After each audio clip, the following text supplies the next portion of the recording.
السلام علیکم ورحمۃ اللہ وبرکاتہ۔ آج انشاءاللہ سورہ بروج کے مضامین کا مختصر خلاصہ آپ کے سامنے رکھوں گا۔ یہ سورہ مکی ہے، سورہ شمس کے بعد نازل ہوئی اور ترتیب تلاوت کے حساب سے 85 نمبر اور نزول کے حساب سے 27 نمبر کی یہ سورہ مبارکہ ہے۔ اس سورہ کا موضوع کفار کو اس ظلم و ستم کے برے انجام سے خبردار کیا جانا ہے جو ایمان لانے والوں پر توڑ رہے تھے۔ اسی طرح مومنین کو تسلی بھی دی گئی ہے۔ دو موضوع، یعنی ایک کفار کو ظلم و ستم کے برے انجام سے خبردار کیا جانا جو وہ ایمان لانے والوں پر توڑ رہے تھے، اور دوسرا ان مومنوں کو بھی تسلی دینا مقصود ہے اس سورہ مبارکہ میں۔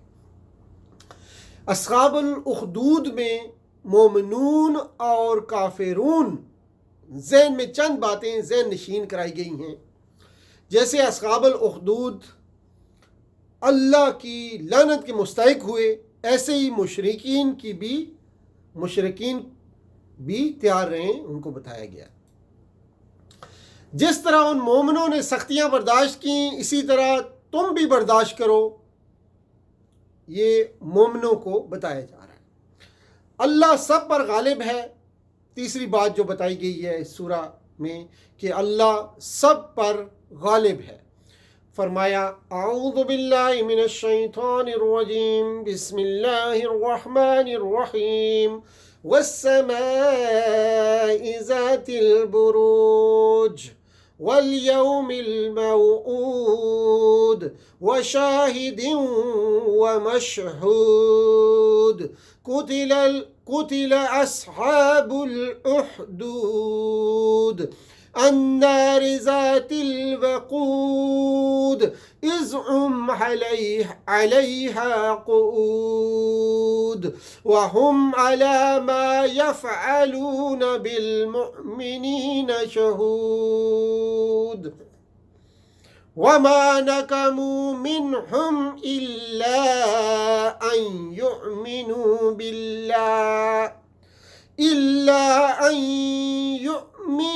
بالله العزيز الحميد الذي له ملك السماوات والأرض والله على كل شيء شهيد إن الذين فتنوا المؤمنين والمؤمنات